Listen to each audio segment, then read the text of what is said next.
pengertian titik-titik bencana, menemukan sikap tanggap dan siaga, dan yang terakhir itu mengembangkan pengetahuan dan keterampilan.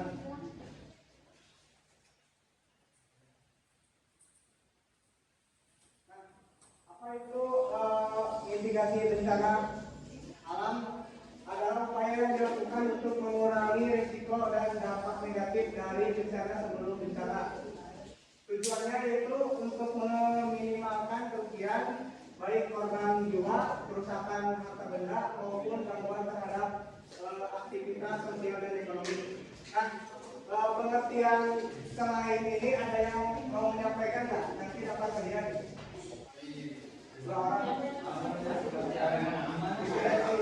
Ini pengertian selain pengertian yang ada di PPT, ada yang mau menjelaskan? Nanti dapat kalian. Jadi mitigasi itu merupakan suatu proses yang dilakukan untuk proses-proses atau upaya-upaya yang dilakukan untuk meminimalisir suatu korban bencana, kemudian suatu kerugian yang nantinya akan ditimbulkan oleh akibat bencana tersebut dimitigasi terlebih dahulu sehingga nanti diharapkan si resikonya itu atau si kerugiannya itu dapat dikurangi. Oke, terima kasih kita. Ada lagi? Atau lagi?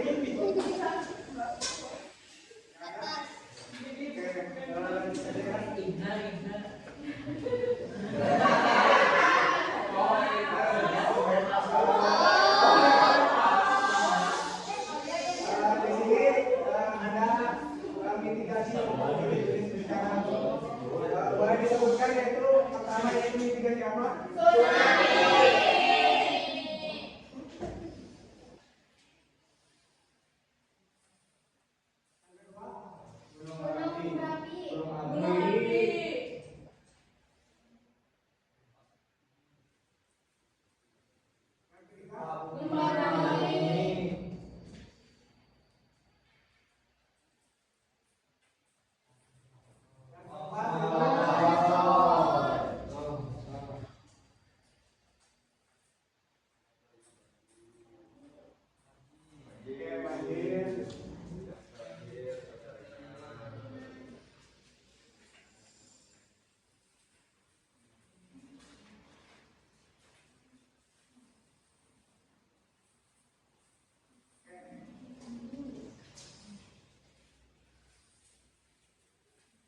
Itu ada mitigasi tsunami. Nah, untuk cara kita menanggulangi bencana tsunami itu yang pertama itu ada penanaman pohon mangrove. Kalian tahu nggak manfaat dari penanaman pohon mangrove di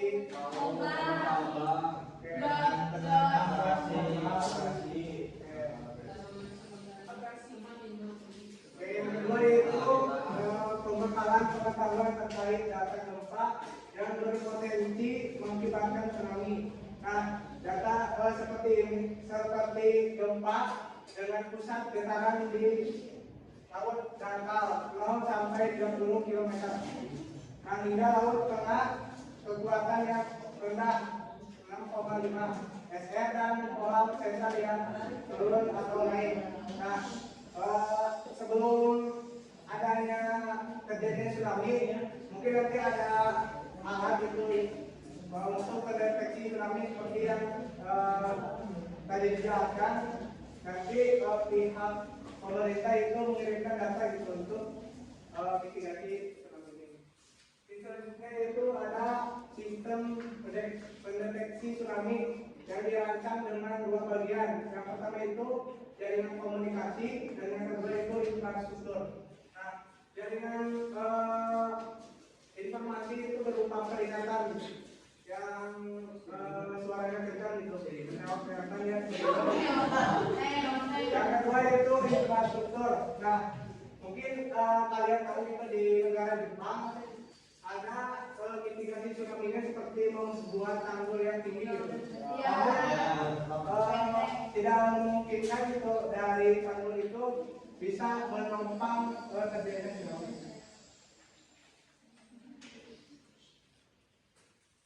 Selanjutnya yaitu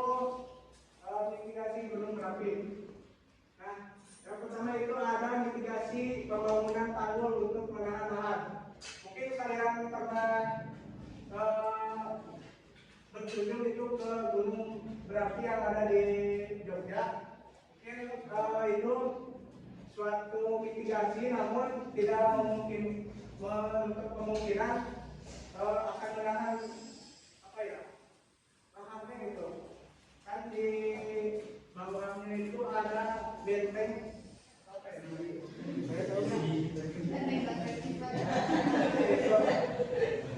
Dan kedua itu ada pengadaan pemantauan berkala. Nah, di setiap gunung-gunung aktif mungkin ada alat yang ini nih, kayak gini alatnya tuh. Jadi kalau ini itu berarti itu apa ya, peringatan gitu. Yang ketiga itu ada pengiriman data pemantauan ke lembaga yang terkait. Nah, setiap harinya pihak apa ya, pengelola gunung yang aktif itu mengirimkan data gitu untuk pemantauan setiap harinya. Nah, upaya itu melaksanakan kegiatan tanggap darurat. Mungkin pelaksanaan kegiatan ini berupa edukasi gitu kepada masyarakat yang radiusnya apa ya, dekat gitu dengan lahan di Gunung Merapi.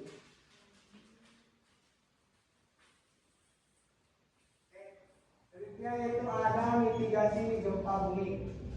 Nah, di sini juga ada contoh terkait cara kita menghindar dari mitigasi dari ancaman gempa bumi.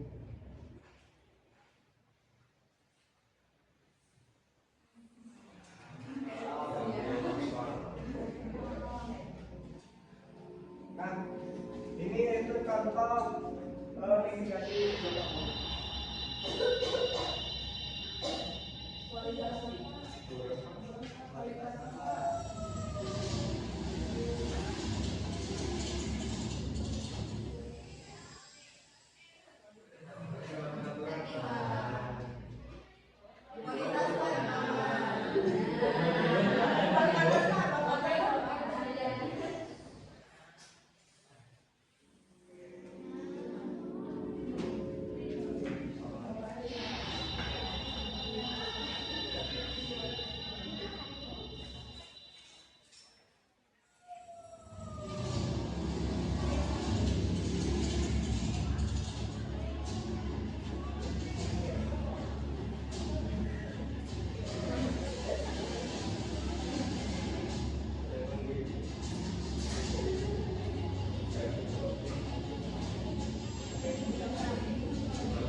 untuk berlari keluar, mencari tempat aman atau bahkan kalau bisa mencari lahan yang kosong.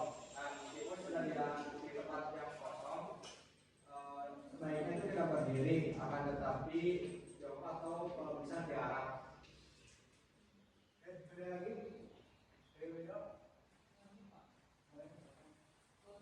Video itu yang pertama yang tadi gitu, yang misalkan diceritakan, terus yang ilmu-ilmu kepala, entah itu kalau misalkan mau berilmu di bawah meja atau langsung keluar gitu. Terus kemudian kalau misalkan sudah keluar, dia berusaha juga nanti si jangan berdiri terus jongkok ataupun telungkup atau tiarap gitu. Terus nanti juga kalau misalkan sudah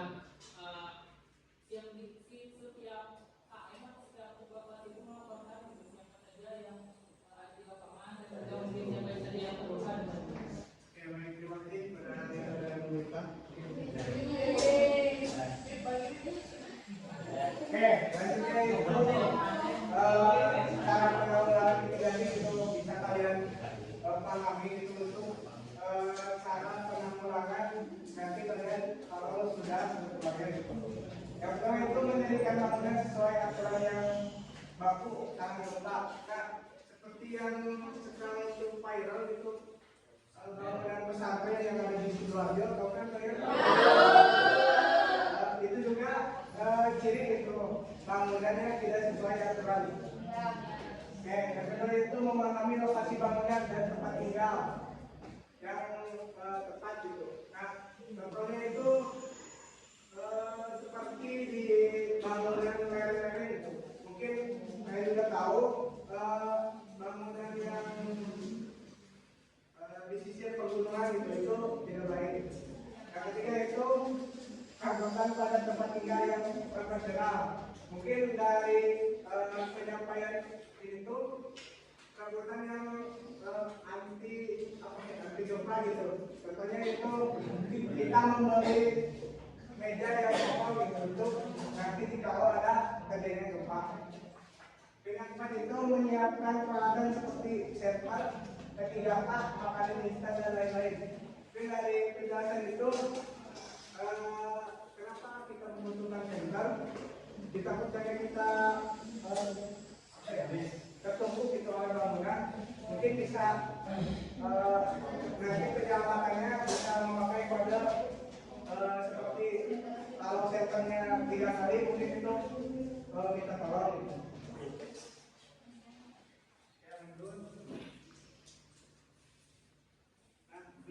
Selanjutnya itu mitigasi tanah longsor. Yang pertama yaitu menghindari daerah rawan bencana longsor untuk pembangunan pemukiman. Mungkin juga jika kayak tadi itu untuk pembangunan itu tidak diperbolehkan membangun di pinggiran lereng. Nah, yang ketiga itu membuat cara sharing dengan sistem drainase yang tepat. Nah, contohnya itu yang ada di Madani itu tidak diperbolehkan itu yang seperti terasering itu ditanam bawah gitu. Seharusnya itu kita tanam seperti pohon jati yang pohon-pohon yang akarnya gitu panjang. Yang tepat itu melakukan penghijauan dengan tanaman berakar dalam. Nah, seperti yang tadi contohnya pohon jati yang bisa menopang itu akarnya untuk menahan terjadinya longsor. Selanjutnya yaitu mitigasi banjir. Yang pertama itu membangun waduk untuk mencegah terjadinya banjir. Nah, seperti di kota-kota besar, contohnya di Kota Tasik, mungkin ada situ gede. Nah, itu juga bisa mencegah terjadinya banjir. Yang kedua itu membangun tanggul untuk menghindari banjir. Nah, seperti kota-kota Bekasi, Jakarta, mungkin kalian juga tahu ya, di bantaran rumah itu membuat tanggulnya agak tinggi. Itu juga untuk menghindari terjadinya banjir. Yang ketiga itu penghijauan atau reboisasi daerah hulu, tengah dan juga sungai. Nah, kenapa kita harus menanam pohon di bantaran sungai? Itu juga bisa mencegah terjadinya longsor maupun apa ya, penguapan airnya. Yang keempat itu ada sepanjang bantaran sungai tidak boleh dijadikan lahan pembangunan. Mungkin kalian sudah update ya di TikTok seperti ADM, mungkin kalian juga apa ya, memberontak, bukan memberontak, jadi gebrakan gitu, tidak boleh membangun bangunan yang di bantaran sungai seperti kalau ini mah apa yang rempah tuh, kopi rempah tuh ada yang ada di Panglima, nah itu juga larang pembangunan seperti itu. Yang keenam terakhir, yang pertama itu mitigasi kekeringan. Nah, pembangunan waduk untuk mencegah terjadinya defisit air di musim kemarau. Nah, mungkin manfaatnya waduk itu untuk menampung air di kalau terjadinya kekeringan. Yang kedua itu reboisasi hutan untuk mencegah terjadinya kekeringan. Nah, seperti pohon-pohon yang tumbuhnya segar. Yang ketiga itu memelihara dan melakukan rehabilitas terhadap konservasi lahan maupun air.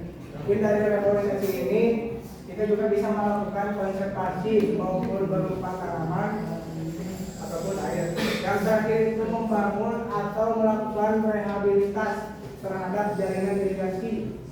Nah, pembangunan rehabilitas itu bisa kita lakukan seperti menanam atau membuat tanggul. Ya seperti itulah.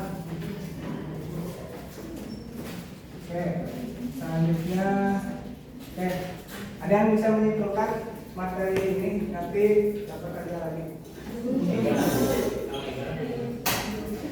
Ada yang bisa? Jawaban dari Pak barusan.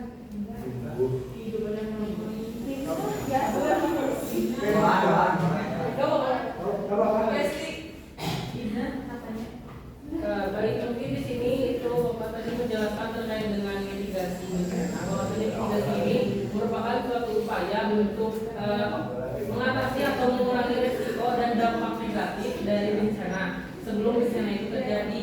Nah, adapun jenis-jenis mitigasinya itu yang pertama ada mitigasi untuk tsunami, diantaranya yaitu seperti menanam mangrove, kemudian kita perlu pembangunan tanggul gitu. Terus ada mitigasi gunung api juga sama membangun tanggul untuk menahan lahar gitu. Terus ada mitigasi bencana longsor dengan membuat terasering. Kemudian ada mitigasi bencana banjir dengan membuat waduk dan juga bencana kekeringan. Oke, terima kasih Mita. Ini hadiah yang Mita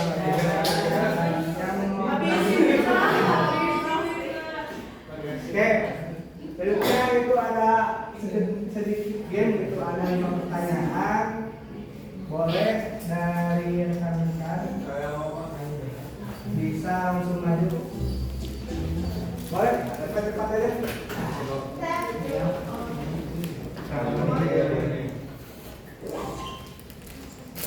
Nggak kelihatan dong.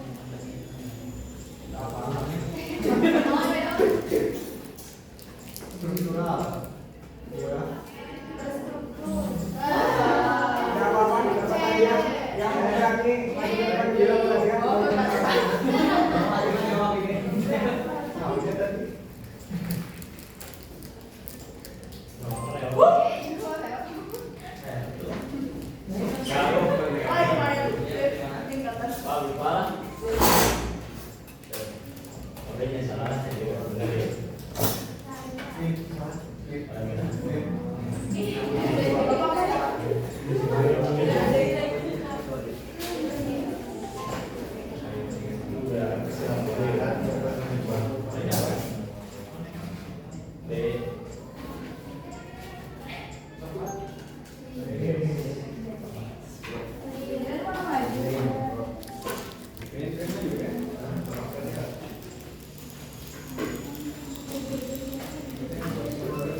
ada dua lagi, ada yang mau? Kevin, oh Rizdan.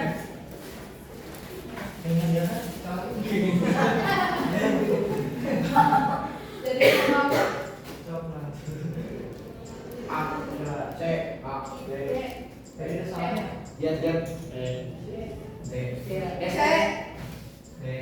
salah,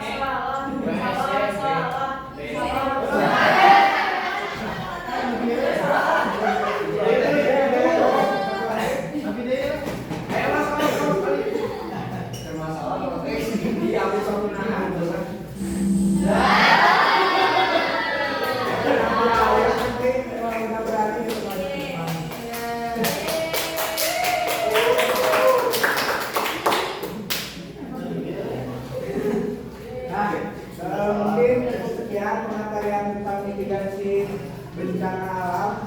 Mungkin nanti kalian juga bisa pahami itu materi hari ini. Mungkin cukup sekian dari Bapak.